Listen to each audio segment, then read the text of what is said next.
بسم الله الرحمن الرحيم عم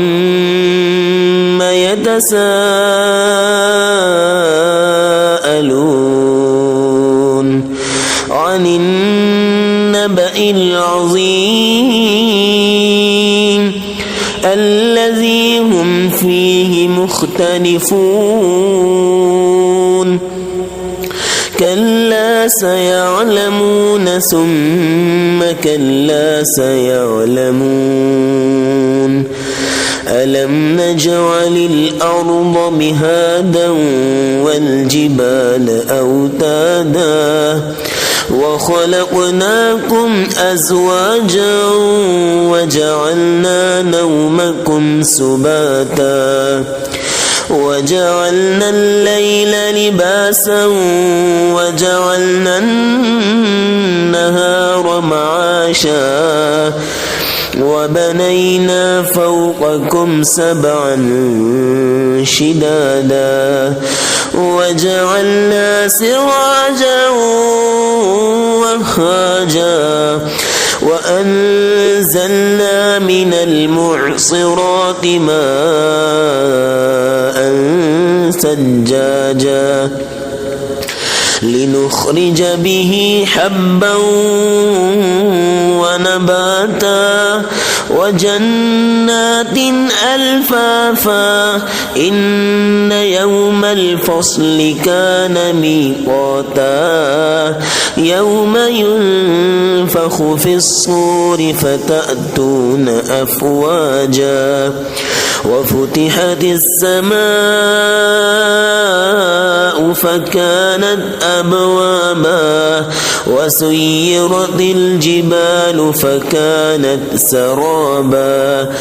إن جهنم كانت مرصادا للطاغين مآبا لابثين فيها أحقابا لا يذوقون فيها بردا ولا شرابا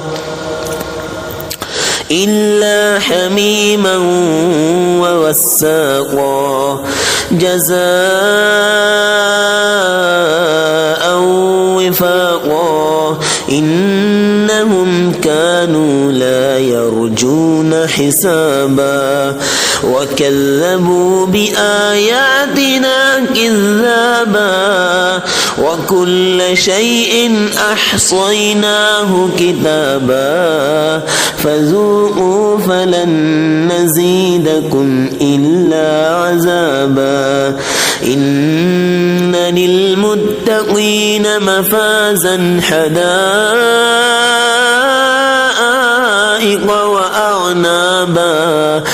وكواعب أترابا وكأسا دهاقا لا يسمعون فيها لغوا ولا كذابا جزاء من ربك عطاء حسابا رب السماوات والأرض وما بينهما الرحمن لا يملكون منه خطابا يوم يقوم الروح والملائكة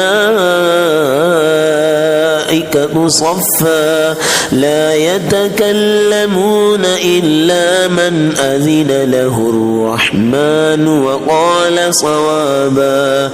ذلك اليوم الحق فمن شاء اتخذ إلى ربه مآبا إنا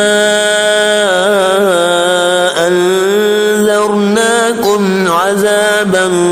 قريبا يوم ينظر المرء ما قدمت يداه ويقول الكافر يا ليتني كنت